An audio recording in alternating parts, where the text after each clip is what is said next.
일 시작되는 시간에 이렇게 또 만나 뵙게 돼서 정말 감사하고 또 감사드립니다.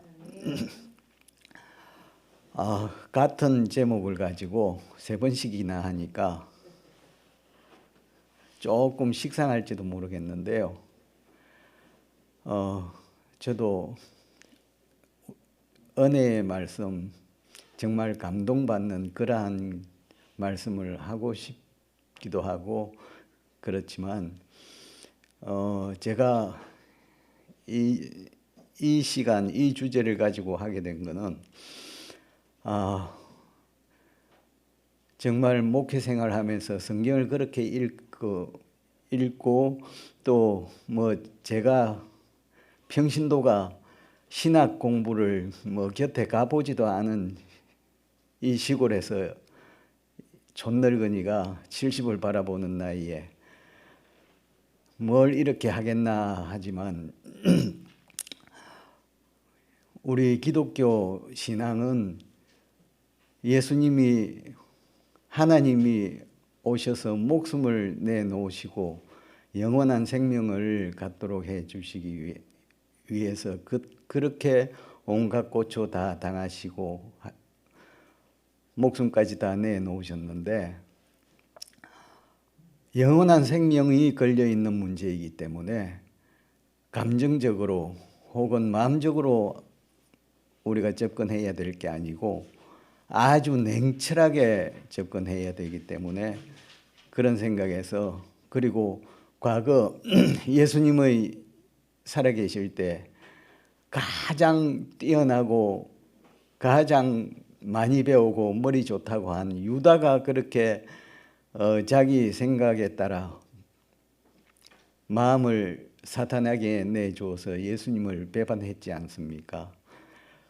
우리 교회에 과거부터 종종 목회자분들께서 그렇게 바른 길을 걸어가다가 마음을 어디에 내주고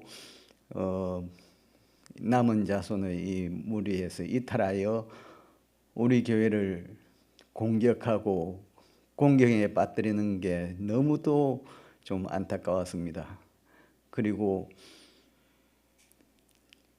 냉철하게 서로 비교해서 바른 진리에 우리가 서서 흔들리지 않기를 바라는 마음에서 이 주제를 가지고 계속했는데요. 오늘 마치도록 하겠습니다. 계속 깊게 해 나가려면 시간이 한도 없이 소요되는 거지만 좀 때로는 건너뛰기도 하고 하면서 오늘 마치도록 하겠습니다.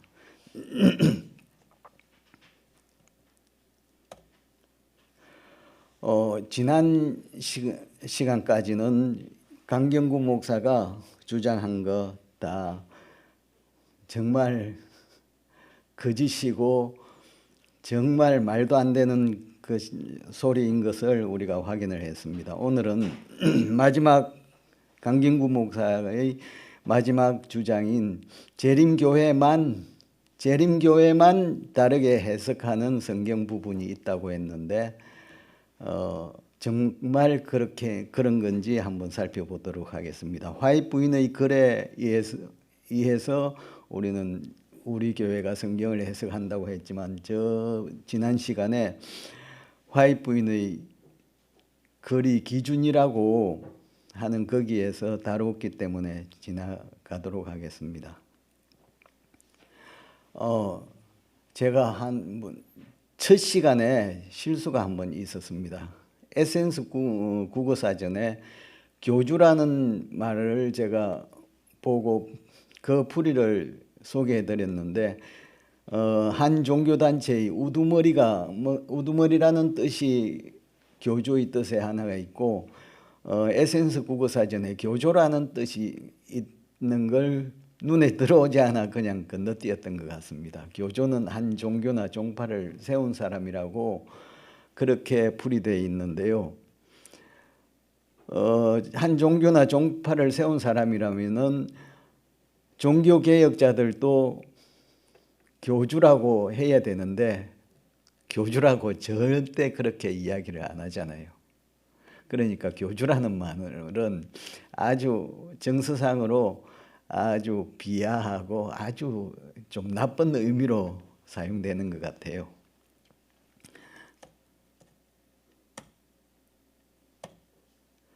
남은 자손에 대해서 더 많이 발견되던데, 강경구 목사는 우리 교회를 자기들만 남은 자손이다, 남은 교회라고 한다고 했는데, 1950년대에 우리 교회를 세계적으로 아주 비판적으로 본 세계적인 학자들이 특히 월트 마틴 박사가 우리 교회를 방문하여 질문을 했다고 합니다. 그래서 거기에 대한 답변으로 책이 아주 두꺼워요. 두꺼운 게 나왔는데, 우리말로 하면 교리에 관한 질문들에 대한 우리 제7회 안식일 예수재림교회의 답변이라는 책이 있는데, 거기에 191에서 192쪽에 있는 그쪽을 보면은, 우리는 요한계시록 12장 17절은 예언의 백성으로 우리를 가리키는 것이라고 믿지만, 그러나 우리가 이 성경 구절을 우리에게 적용한다고 해서 그것이 우리만이 참된 교회라거나 우리만이 구원을 받을 것이라는 것을 의미하는 것은 아니다. 그 성경 구절을 요한계시록 12장 17절을 보면은 저도 아무리 봐도 우리 재림교회 외에는 그 성경 구절을 충족시키는 교회가 없더라고요. 그런데 그렇다고 우리만 남은 자손이냐, 절대 그런 말은 하지 않죠.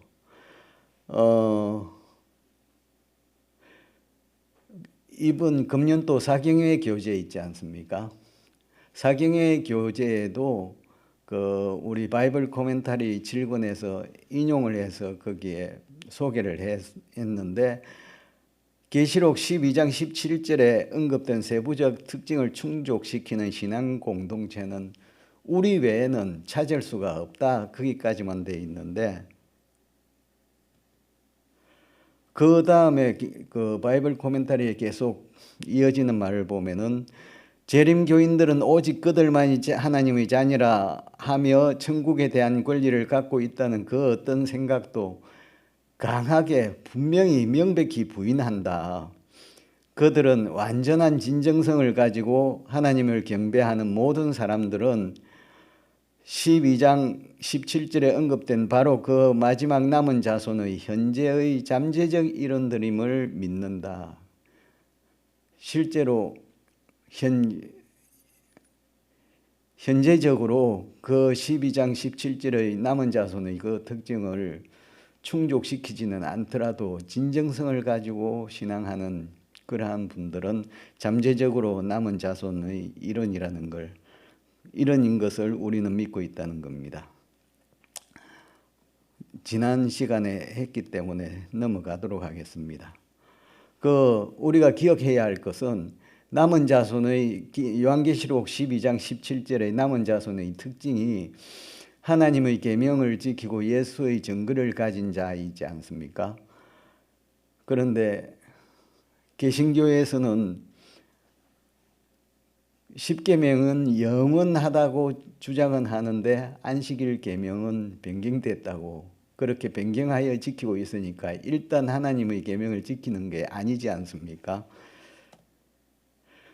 웨스트민스터 신앙고백에 보면은 하나님이 자기의 뜻을 자기 백성에게 계시해 주던 이전 방법은 현재 중지되어 버렸다 하고 히브리서 1장 1절 2절을 근거로 제시를 합니다.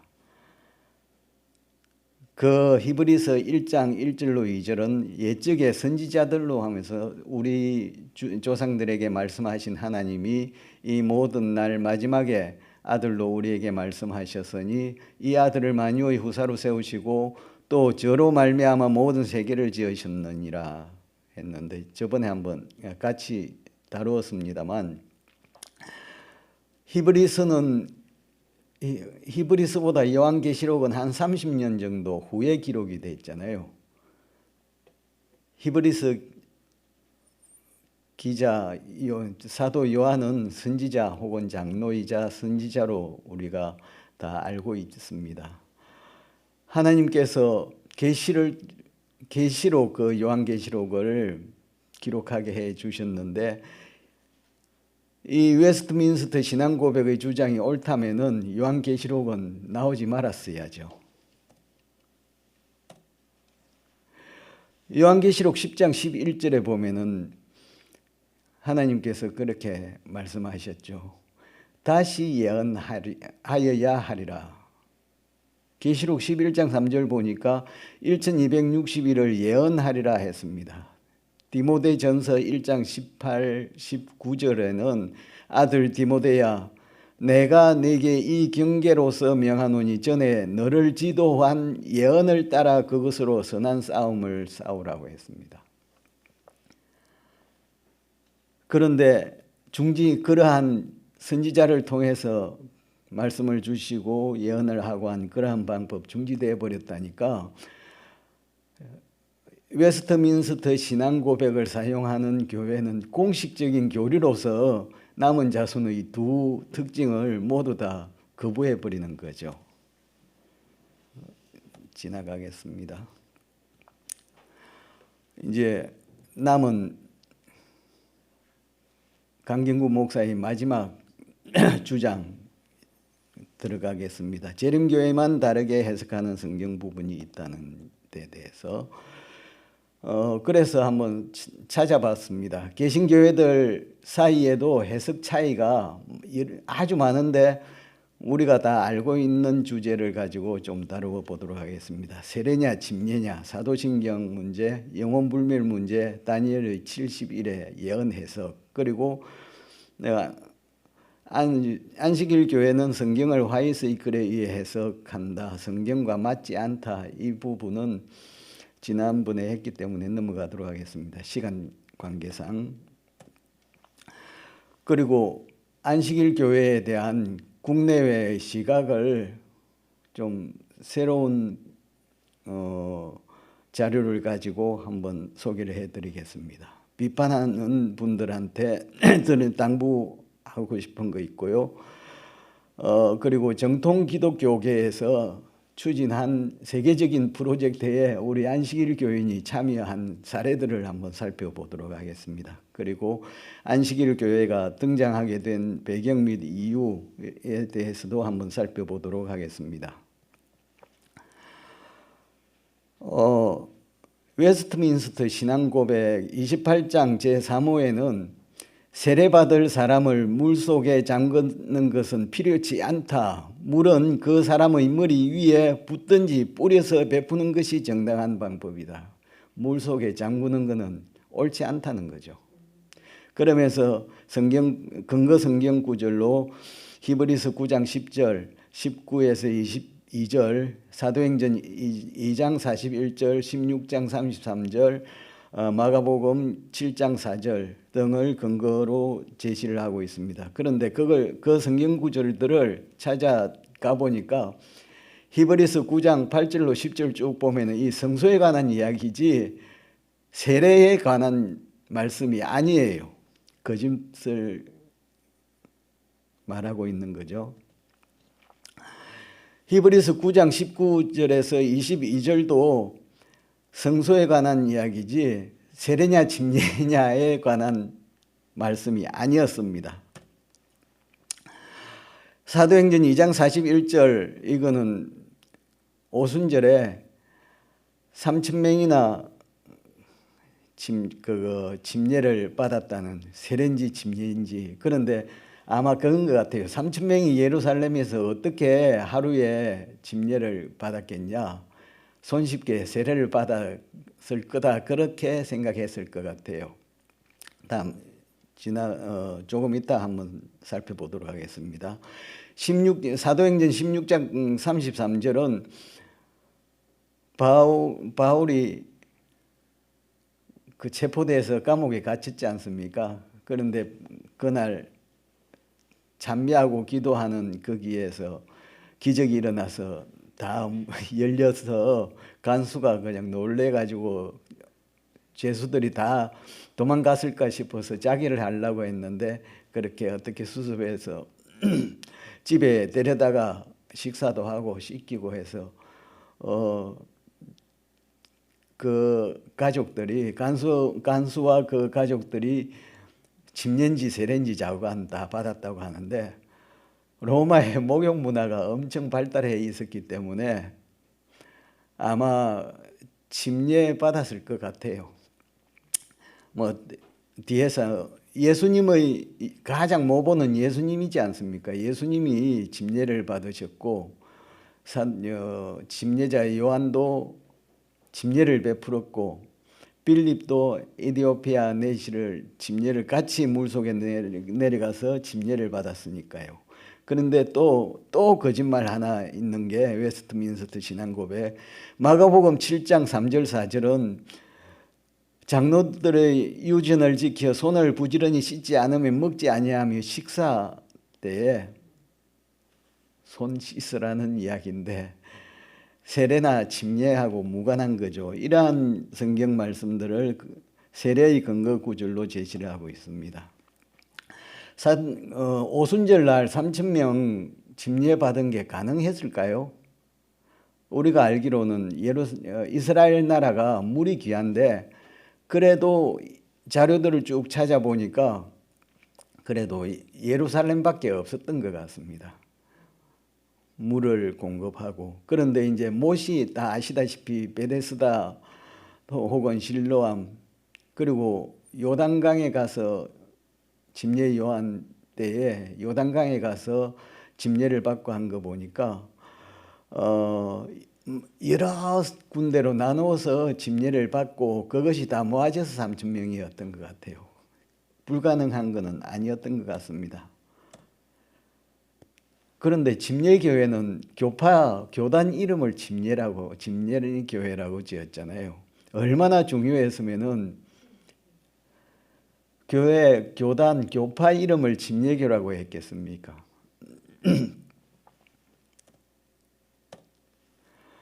아까도 말씀드렸다시피 우리의 모보는 예수님이신데 예수님께서 침례를 받으셨고 빌립과 이디오피아 내시가 둘 다 물에 내려가서 침례를 베풀고 물에서 올라왔다는 기록이 있습니다.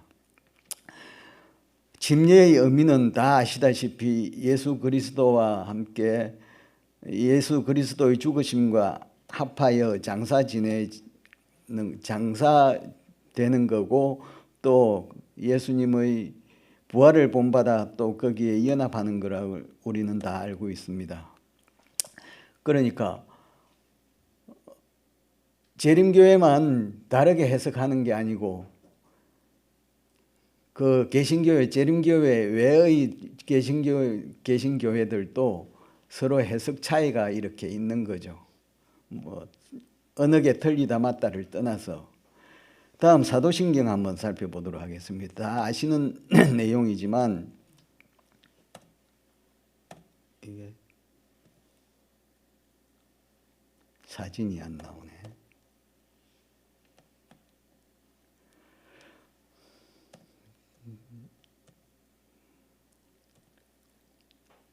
아유, 저거 찬송가 혹은 성경책을 보시면은 앞 표지에 사도신경이 인쇄되어 있거든요.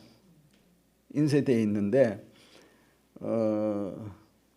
제가 갖고 있는 생명의 말씀사에서 나온 새 찬송가에 보면은 장사한 지 하고 사흘 만에 그 사이에 뭔가 빠져 있어요.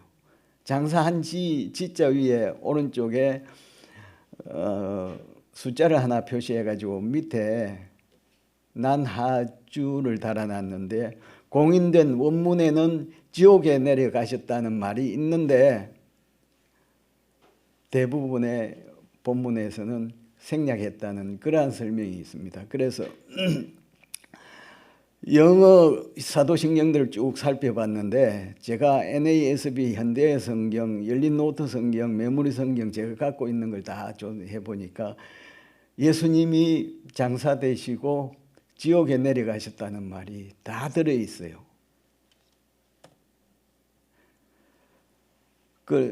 그러니까 예수님 대부분의 그 사도신경의 원문은 예수님께서 십자가에 달려 돌아가시고 장사되시고 그 다음 지옥에 가셨다고 그렇게 되어 있는데 이단 종파 비판 1이라는 책이 있습니다. 거기에는 예수님께서는 십자가에 돌아가시고 죽음으로부터 즉시 부활하시지 않았다. 이것은 그의 육체가 무덤에 있을 동안 하늘에 계신 아버지와 함께 있었음을 의미한다. 신학자가 이렇습니다. 사도신경은 지옥에 내려가셨다는데 이 신학자는 예수님이 그 시간 동안 하늘에 가 계셨다. 어느 게 맞습니까? 그냥 사도신경 보면은 그냥 거룩한 공예를 믿습니다 돼 있는데 영어 사도신경을 보면은 The Holy Catholic Church라고 돼 있어요. 가톨릭. 그런데 신교훈 목사님은 어둠의 빛을 이기지 못하더라 그 책에서 The Catholic Church라고 영어 사도신경이 Catholic Church라고 돼 있는 된 거는 8세기에 정리된 거라고 하거든요. 8세기 하면은 가톨릭의 전성시대입니다. 그 8세기보다 개신교회가 종교개혁이 시작된 것은 16세기니까 800년 후에 개신교회가 나타나기 시작했기 때문에 제가 이걸 보면은 가톨릭 교회를 믿습니다 하고 그렇게 정리되어 있는 것은 사도신경의 뜻이 가톨릭 교회의 뜻이 거기에 담겨 있는 그것을 그대로 개신교회는 그냥 받아서 쓰다가 그것이 그렇게 하기가 싫어서 그런지 유니버설 처치라고 또 바꿨더라고요. 최근에는. 그리고 죄송합니다. 이거 사진이 잘 안 나오네. 성도가 서로 교통하는 것을 믿습니다라는 말이 있는데요. 이걸 다시 새로 번역한 사도신경에는 성도가 교제하는 것을 믿습니다. 이상하지 않습니까? 사도신경 하면은 믿을 신자잖아요, 신경이. 그런데 내용들 쭉 살펴보면은 전부 믿음이 아니면은 절대로 받아들일 수 없는 처녀가 아이를 낳고 또 창조하시고 죽었다가 부활하시고 뭐 그러한 것들 믿음이 아니고서는 도저히 수용할 수 없는 내용들인데 성도가 교제하는 게 그것이 과연 믿음이 아니면은 수용될 수 없는 건가요? 밖에 뭐 반상회니 동창회니 뭐 모임들 많이 있는데 그거 다 교제하는 거잖아요. 성도가 교제하는 게 무슨 말이냐 하면은 8세기에 정리된 거니까 가톨릭께서 해석해 주는 게 맞잖아요. 거룩한 공예 이거는 제임스 기본스 주기경이 쓴 교부들의 신앙에 보면은 오직 가톨릭만 공교의 거룩한 공예라고 그렇게 주장을 하고 있습니다. 그런데 이제 성도가 교제한다는 그거 가톨릭에서는 성인 통공이라고 번역돼 있나 봐요. 그 교부들의 신앙 그 책에 보면은 그 성인들의 통공이라는 말이 무슨 뜻이냐 하면은 하나님의 의로운 자녀들 중에는 천국의 영예를 누리고 있는 자도 있고 아직 생존하는 자도 있다. 이 두 부류의 신자들은 귀양살이에 있는 지상의 신자들을 위하여 늘 하느님께 기도한다. 이걸 믿으라는 거죠. 믿는다는 거죠. 성도의 교제가 아니고 이게 무슨 말인가 가만히 보니까 성인 하면은 제가 잘못 이해하는 건지는 몰라도 가톨릭에서 성인으로 시승을 하잖아요. 그런데 그 성인 중에 돌아가신 분, 그분들은 가톨릭에서는 이제 하늘에 가 있는 성인하고 아직 살아있는 땅에 살아있는 이 땅의 성인하고 하늘에 가 있는 성인하고 서로 교통하면서 이 땅의 아직 성인이 되지 못한 신자들을 위해 하나님께 기도를 같이 한다는 겁니다. 이 뜻이라는 거예요. 그런데 개신교에서는 이걸 다 거절하기 때문에 하늘과 땅을 연락하는 성인들의 통공을 막아버렸다고 하고 있습니다. 그런데 영혼 불멸설을 믿으면은 그거 당연히 그렇게 돼야 되는 거 아닌가요? 가톨릭이 믿는 대로. 영혼 불멸설을 믿으면서 성인 통공 교리를 거부하는 것은 정말 모순이죠.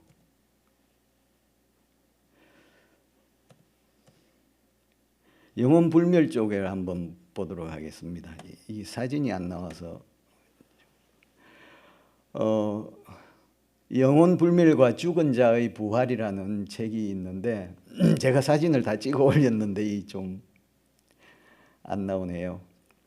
한신대학교에서 펴낸 책인데요. 복음주의 신학 총서제 5권입니다. 거기에 5개의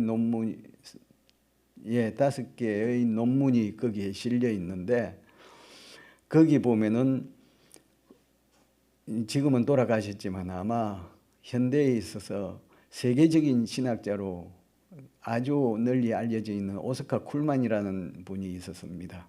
그분이 쓴 논문이 아주 세계적으로 큰 파문을 기독교계에서 일으켰는데 그 논문이 좀 분량이 적기 때문에 책 한 권 만드느라고 다른 분들의 논문까지 막 거기에 게재를 같이 했는데 거기 보면은 마르틴 루터도 영혼 불멸을 아주 강하게 부정을 했습니다. 거기 있는 내용들을 제가 여기에 인용을 했었는데요. 그렇고 오스카 쿨만도 아주 강하게 부정했거든요. 이 책의 머리말에 보면은 근자의 이것 쿨만의 이 논문만큼 기독교계에 파문을 던진 책이 드물다고 그렇게 쓰고 있습니다. 그런데 영혼 불멸 교리를 부정을 했는데 마르틴 루터나 오스카 쿨만 두 분 다 영혼 불멸 교리를 아주 강하게 부정을 했는데 그분들에 대해서는 이단이란 말을 안 해요. 그런데 안식일 교회는 이단이래요. 형평성이 결여된 거죠. 이제 다니엘의 70일에 이 부분을 한번 살펴보도록 하겠습니다. 다니엘서 9장 24절로 25절에 70일에로 기한을 정하였나니 예루살렘을 중건하라는 영이 날 때부터 기름 부음을 받은 자 곧 왕이 일어나기까지 7일에와 62일에가 지날 것이요 하는 이 예언을 가지고 조사를 해보니까 기산점이 서로 틀리는 거 있고요. 또 계산을 해보니까 계산을 해봐야 되지 않습니까? 해석들이 맞는지 자관 몇 가지 살펴보도록 하겠습니다. 죄송합니다. 이거 집에서는 다 사진이 나왔는데 톰슨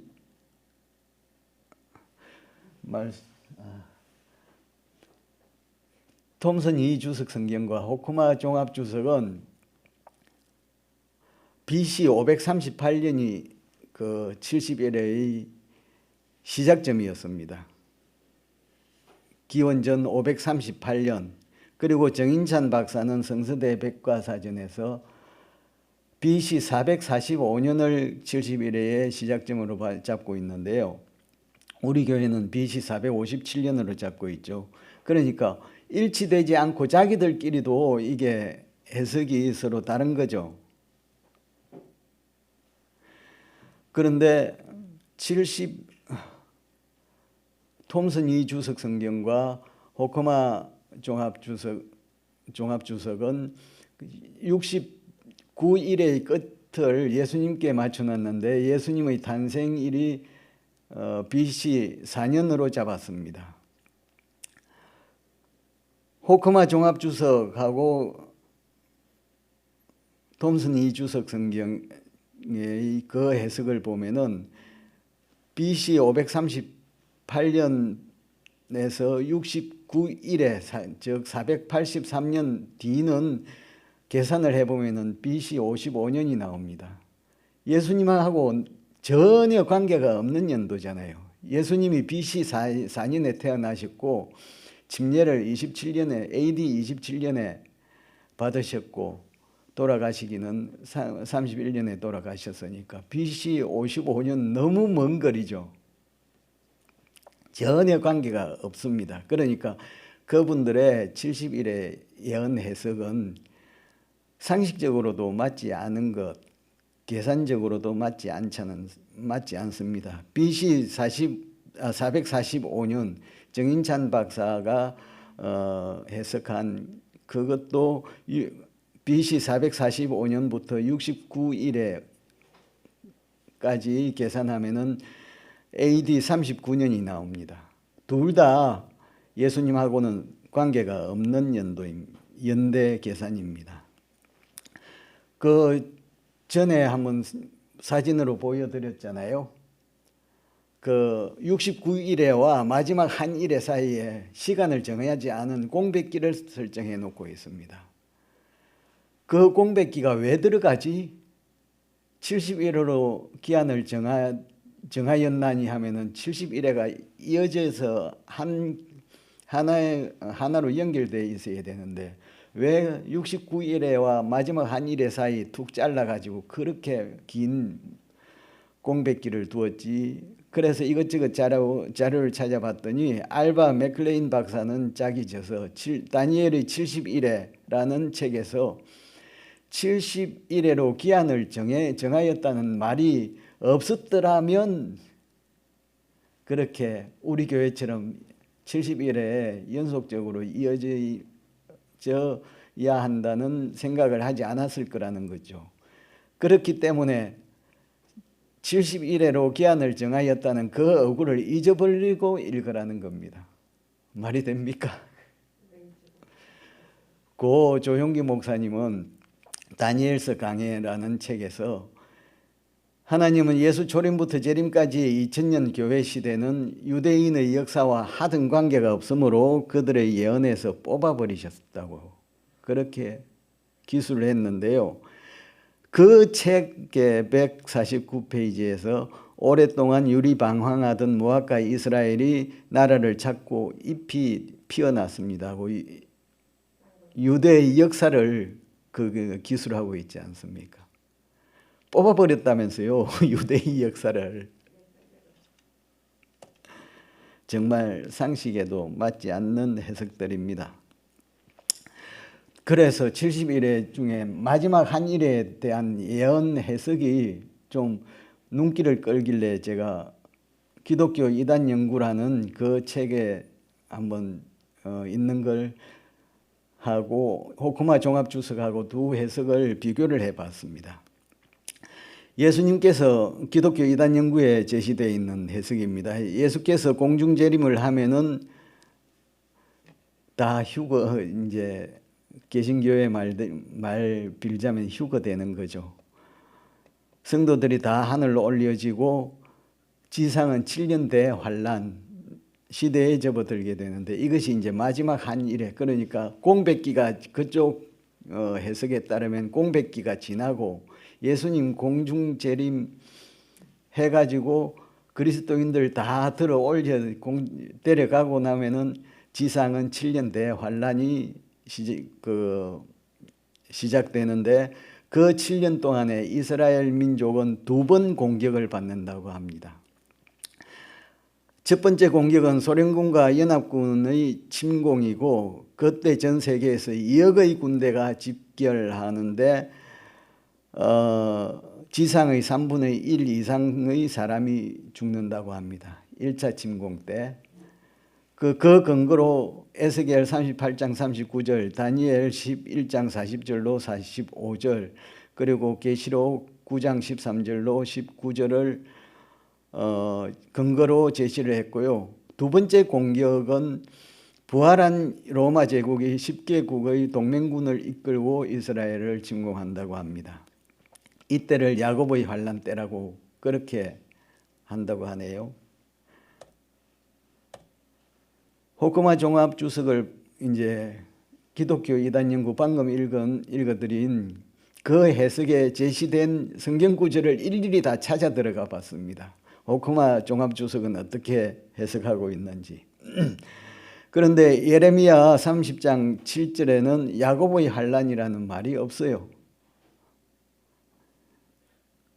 에스겔 38장은 보니까 23절이 마지막 절이고 39절은 없는데도 그 39절이라 해놨고요.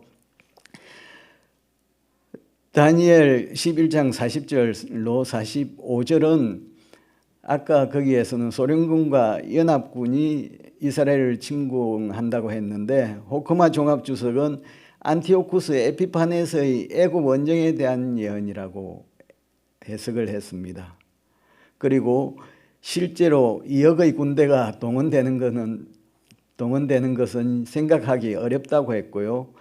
사람 3분의 1이 죽임을 당하니라에 대해서는 아무런 언급도 없었습니다. 그리고 요한계시록 14장 17절로 20절 관련 그 성을 실제적인 예루살렘이 아니라 상징적으로 봤습니다. 호크마 주석은. 그러니까 두 번 이스라엘 민족이 두 번 침공을 당한다 하는 거기에 대해서 호크마 종합 주석은 아니라는 거죠. 상징적이라는 거죠. 해석이었습니다. 이렇게 개신교계 내에서 자기들끼리 그렇게 해석이 전혀 딴판이고 그것이 틀린 해석인지 옳은 해석인지 그거는 둘째치고라도 이렇게 해석의 차이가 있는데 강경구 목사는 우리 교회만 해석이 다른 부분이 있다고 하네요. 넘어가도록 하겠습니다. 그런데 한 가지 더 주의해야 될 것은 마지막 한일의 7년 대환란과 관련해서 호크마 종합주석은 다양한 의견이 상존하기 때문에 그 모든 견해를 나열하기 어렵다고 되어 있습니다. 개신교에서도 그렇게 해석의 견해가 차이가 그렇게 많이 나는데 강경구 목사는 안식일 교회만 해석이 다른 부분이 있다. 납득할 수 없죠. 또 한 가지 그 도표에 보면은 마지막 다니엘의 70일의 중에 마지막 한 일해 동안에 언약을 굳게 정하는 그가 누구냐 하면은 호크마 종합 주석은 적그리스도이고 그 한 일의 중간에 제사와 예물을 금지하는 그도 적그리스도라고 그렇게 해석을 해놨습니다. 그런데 오픈 성경은 적그리스도가 아니고 언약을 한 일해 동안 언약을 체결하는 그는 그리스도이고 제사와 예물을 폐지하는 그도 예수 그리스도라고 해석을 합니다.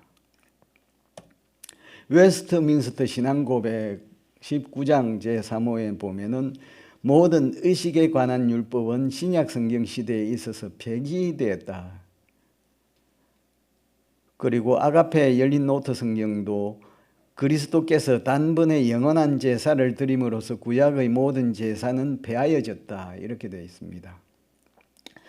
예수 그리스도께서 마지막 한 일회에 언약을 굳게 정하고 예수 그리스도께서 제사와 예물을 폐지시켰다면은 69일회와 마지막 한 일회 사이에 공백기가 끼어들 여지가 전혀 없습니다. 그야말로 70일회가 그대로 연결되어 이어지는 거죠. 이 사진이 안 나와서 머릿속에서 다 아시니까 그냥 진행하겠습니다. 우리 재림교회는 BC 457년을 70일의 기산점, 시작점으로 잡습니다. 69일에 저 483년 후는 계산을 하면 AD 26년이 나옵니다. 그런데 왜 우리는 27년이라고 합니까? 이렇게 생각해 보시면 좋을 것 같습니다. 우리가 빌딩에 지하실이 여러 층이 있는 높은 빌딩을 생각해 보시면은 우리가 지하 1층에서 1층을 올라가면은 몇 층이죠? 지하 1층에서 한 개층을 위로 올라가면은 1층이요. 지하 한 개 지상 몇 층이냐고요? 지하 1층에서 한 개층만 올라오면은 수학적으로 산수로 계산을 하면은 1 빼기 1은 0이잖아요. 0층이 돼야 되는데 우리 건물에는 0층이 없지 않습니까? 한 개층 올라왔는 지하 1층에서 한 개층 올라왔는데 1층이라고 하죠. BC와 AD 사이에도 0년이 없어요. 기원전 1년에서 1년 후는 AD 1년이지 AD 0년 없지 않습니까? 그래서 연대 계산할 때 BC에서 AD 혹은 AD에서 BC로 그것이 전환되면은 플러스 1년을 더해줘야 됩니다. 그래서 BC 457년에서 483년 후는 AD 26년이 아니고 1년을 더 보태줘서 27년이 되는 겁니다. 계산 정확합니다. 그리고 예루살렘 성을 중건하라, 예루살렘 성전을 중건하라 그렇게 하지 않았습니다. 예루살렘을 중건하라. 예루살렘을 중건하라 했으니까 그걸 우리가 어디에 비유를 하면 좋겠냐 생각해 보면 6.25 전쟁 때 우리가 밀렸다가 인천 상륙작전으로 이제 서울을 우리가 탈환을 했잖아요. 그 사건, 뭐랄까, 그걸 우리는 서울 수복이라고 합니다. 그렇죠? 회복을 한 거죠. 예루살렘을 중건하라는 게 회복하라는 겁니다.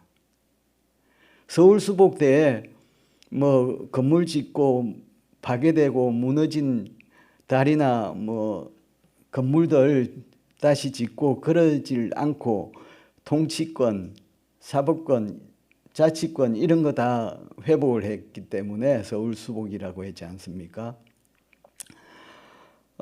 성경을 읽어보면은 고레에서의 영은 전 건축량이고 에스라 6장 14절 보면은 바사왕 고레서와 다리오와 아닥사스다의 조서를 쫓아 전을 건축하며 비력하되 되어 있습니다. 그러니까 영어 성경을 보면은 리빌드 앤 리스토어 건축하는 영과 또 통치권 회복하는 그러한 의미까지 다 담겨 있는 것 같습니다. 에스라 7장에 보면은 에스라 왕 아닥사스다 왕 7년에 그 예루살렘을 중건하라는 이제 재판권 또 자치권 회복하는 그 영이 내려졌습니다. 화이트 부인의 글에 의해서 해석한다는 그 말도 안 되는 소리는 지난번에 다뤘기 때문에 넘어가도록 하겠습니다.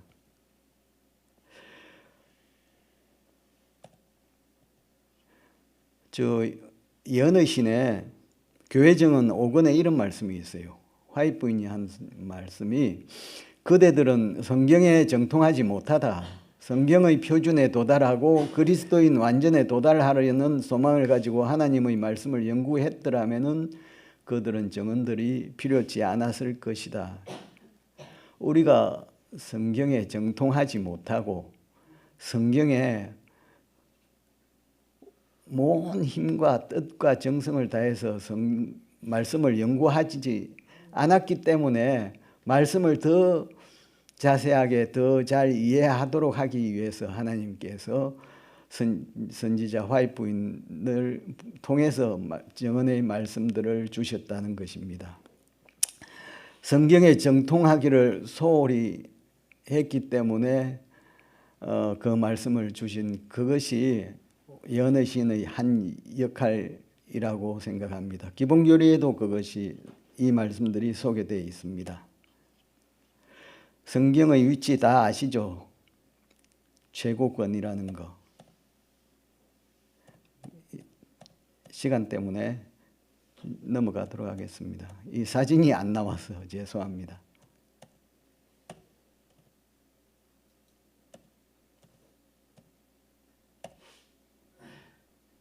그런데 화이트 부인의 글들이 기준은 아니잖아요.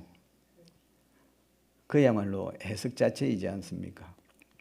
그런데 지금은 화이트 부인의 유산관리위원회나 혹은 신학자들이 연구를 많이 해가지고 그 성경절에 해당되는 화이트 부인의 글들을 그렇게 정리를 해서 연계시켜 놓은 그러한 자료들이 엄청 많기 때문에 우리가 아주 편하게 그렇게 이용을 하고 있는데, 사실 우리가 접하고 있는 자료들 외에라도 또 특별한 부분에 의해서 말씀을 연구하다가 이 화이트 부인의 글들을 이용을 해 보려면은 그 화이트 부인의 그 예언의 신에 새긴 책이 4권인가 5권인가 있어요.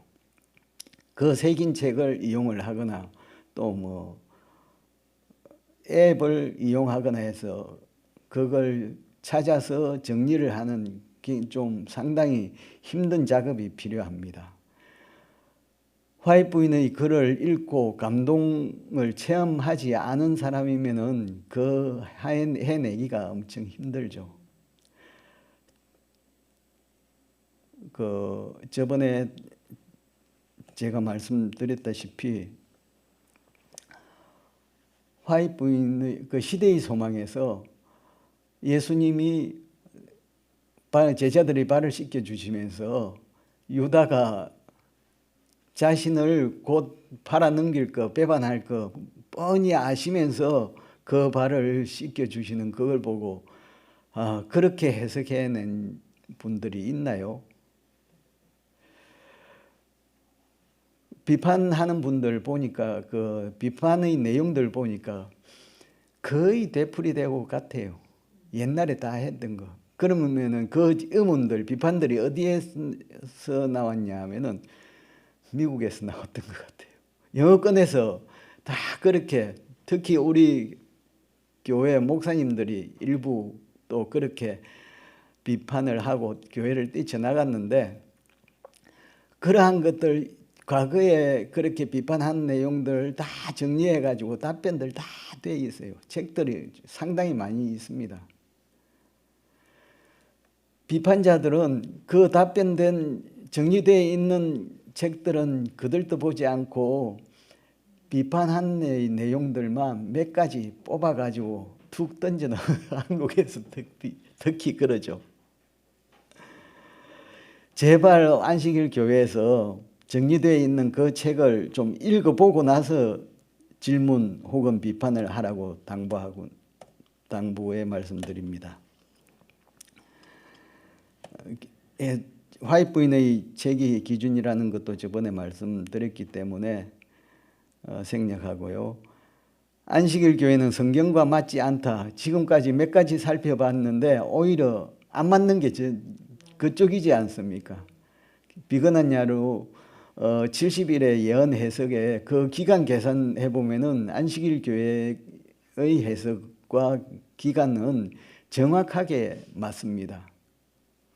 공백기도 없고 일반 상식적인 견해에서도 전혀 이상하지도 않고요. 그래서 강경구 목사가 우리 안식일 교회를 초점으로 맞춰서 이단의 특징 크게 분리하면 6가지를 했는데 하나도 제대로 맞는 게 없었죠. 안식일 교회에 대한 국내외의 시각을 사진을 좀 보여드리려고 하는데 사진이 안 나옵니다.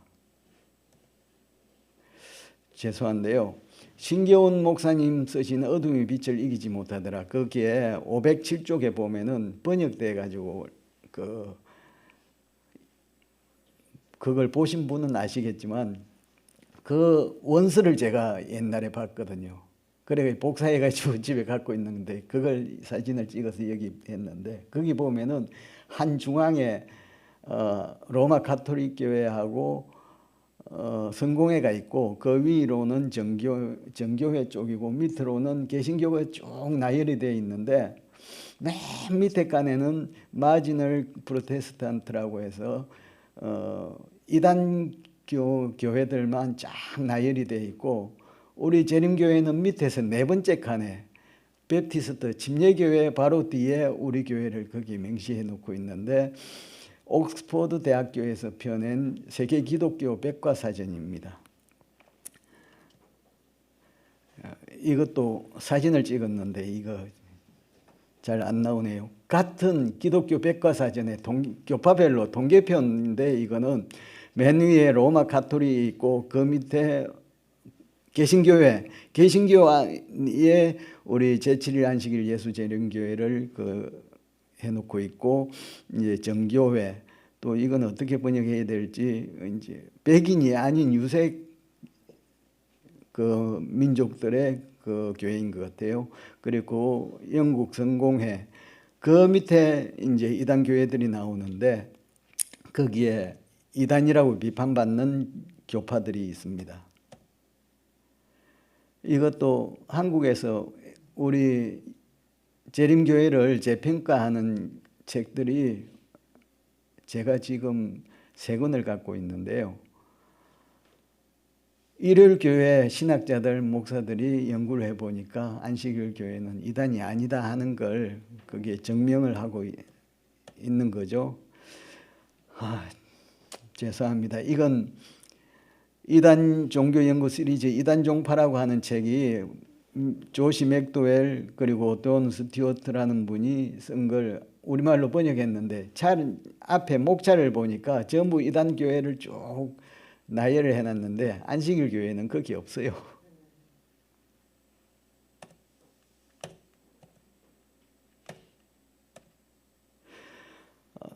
이걸 직접 보여드렸어야 되는데 사진이 안 나와서 한국종교영감이라고 문화체육부의 일부 지원으로 펴낸 책인데 거기 보면 이거는 아마 제가 유일하게 이걸 소개해 드릴 것 같습니다. 1994년 판인데 목차를 보면은 기독교 해가지고 가나다 순으로 개신교의 교회들을 전부 다 가나다 순으로 나열을 해놨는데 제7일 안식일 예수재림교회가 개신교회 거기에 들어있고 가나다 순으로 했다 보니까 한국 장로교 공의회가 히읗이 지읒보다 더 뒤이기 때문에 한국 장로교 거기가 개신교회의 마지막 순서로 되어 있고 그 밑에 큰 목자로 기타 교파 해놓고 거기 이단으로 비판받는 교파들이 다 나열되어 있어요. 그 목차만 보더라도 안식일 교회가 이단 교회가 아니라는 거 그걸 사진으로 한번 봤어야 되는데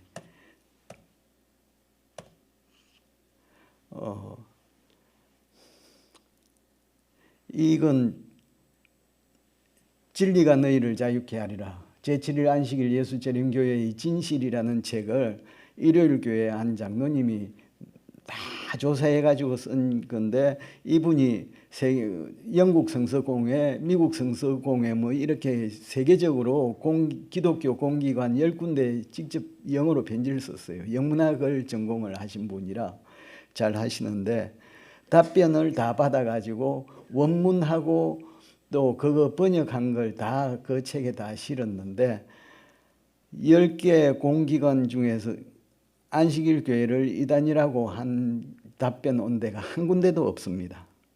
없었고 그 책에서 이 장로님이 세계적으로 기독교회의 유명한 책들 101권을 가지고 조사를 해봤는데 안토니 회케마라고 하는 분이 쓴 안식교는 과연이라고 번역도 했죠. 그 책 한 권만 이단적 요소가 있다고 평가했고 안식일 교회는 이단도 아니고 정통도 아니라고 평가한 게 8권으로 한 8%, 정통이다 하고 평가한 책이 91%였습니다. 92권. 그리고 미국에서 안식일 준수하는 교단이 195개 교단이나 되는데 누구 하나 이들을 이단이라고 하지 않는다고 그렇게 지적을 했습니다. 그리고 월트 마틴 박사는 안식일 교회 이단인지 아닌지 조사를 엄청 많이 한 유명한 세계적인 석학이죠. 그분이 안식일 교회 관련 도서를 7년 동안 탐구했더니 그 결과 정통이다 하고 결론을 내렸다고 합니다. 이 모든 것이 아까 그 장로님이 쓴 책에 다 있는 겁니다.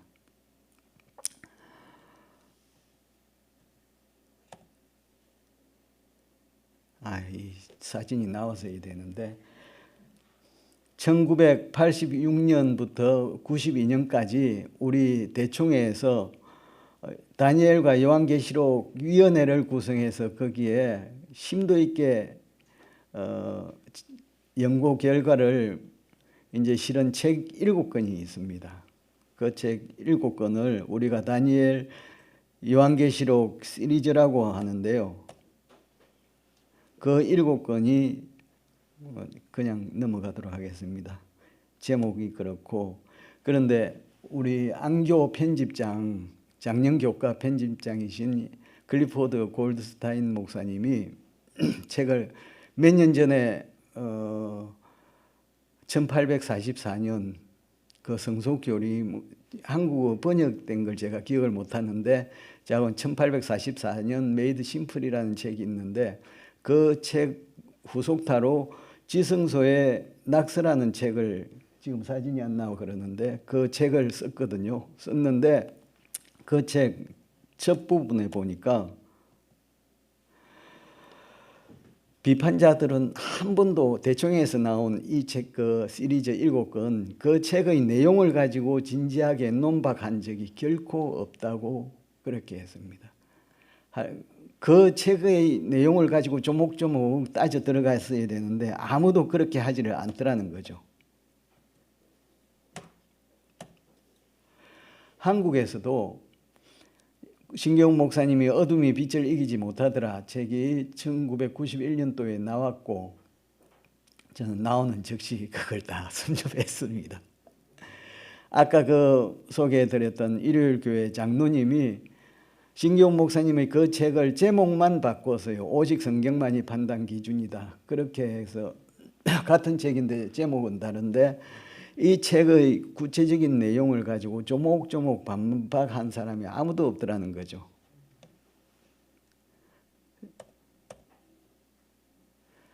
제발 좀 비판을 하려면은 우리 신경훈 목사님이 쓰신 그 책을 가지고 조목조목 반박을 좀 해주십사 부탁합니다. 세계 정통 기독교회의 세계적인 프로젝트에 우리 교인들이 참여한 사례가 있는데요. 전 세계에서 가장 많이 읽히는 영어 성경 NIV New International Version이라는 영어 성경이 있는데요. 그 주석서가 있습니다. 우리 바이블 코멘터리 있듯이 그 주석 중에 레이기하고 민수기 주석을 우리 안식일 교인이 썼어요. 앤드루스 대학교의 신학교수 로이 게인 박사님. 우리 그분 쓴 책이 뒤에 셰키나의 그림자라는 책이 아마 저 서가에 있을 건데 몇 권 우리말로도 번역이 됐는데요. 사진이 없으니까 이 책입니다. 저도 관심을 가지고 이걸 했는데 이 로이 게인하고 여기에 레이기, 민수기 코멘터리 되어 있는데요. 안식일 교회가 이단이면은 안식일 교인한테 성경 주석을 집필을 의뢰하겠습니까? 전 세계에서. 그 유명한 NIV에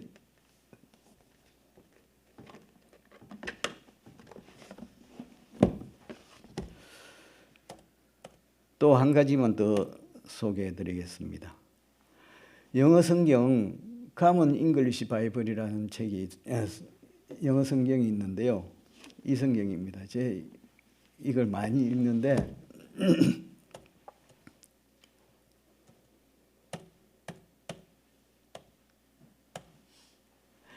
거기 서문을 보면은 중간에 이런 말씀이 있습니다. 제가 노란 색깔로 그것까지 다 했는데 표시를 다 했는데 서문에 쭉 있는데요. 번역하신 분들, 검토하신 분들, 편집하신 분들은 이 아래 나열하는 다음의 믿음의 공동체들을 대표하시는 분들입니다. 그렇게 해놓고 대부분의 교파들이 다 망라되어 있죠.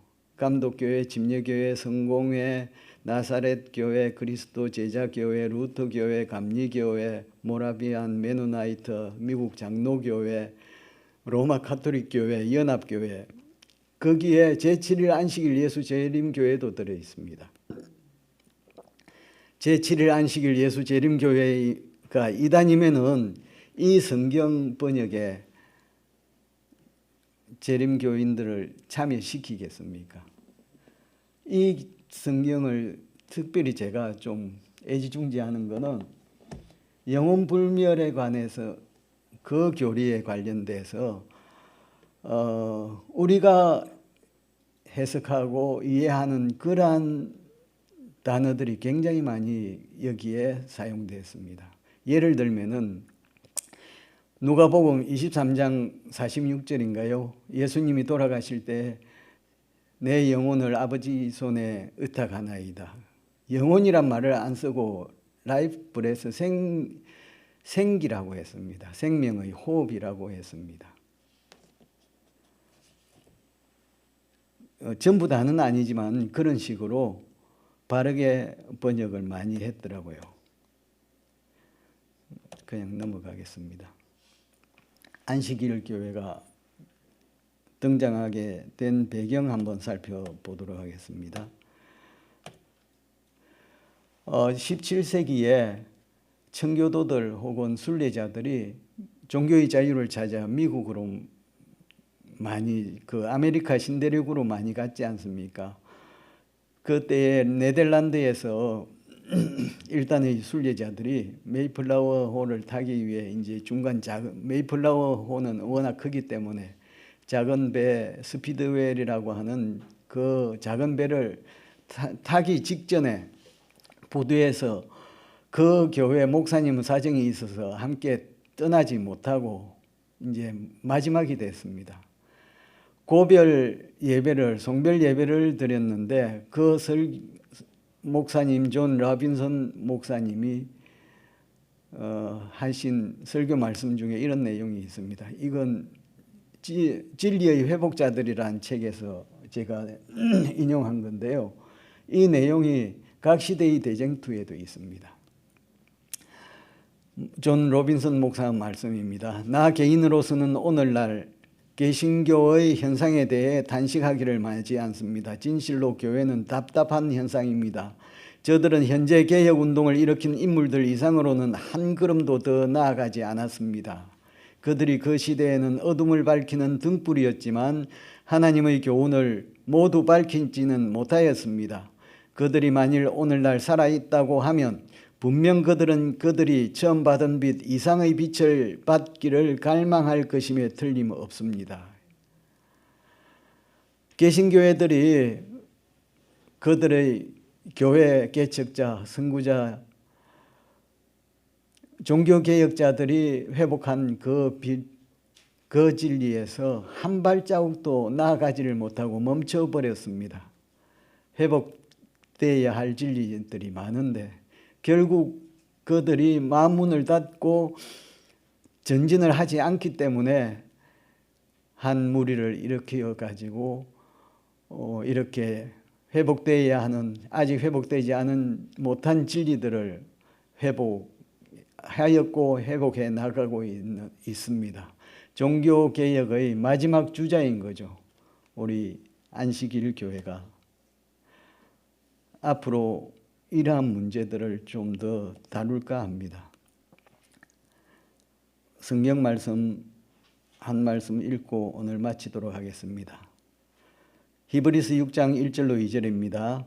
그러므로 우리가 그리스도의 초보를 버리고 죽은 행실을 회개함과 하나님께 대한 신앙과 침례들과 안수와 죽은 자의 부활과 영원한 심판에 관한 교훈의 틀을 다시 닦지 말고 완전한 데 나아갈지니라. 말씀 마치겠습니다. 시간이 됐으므로 기도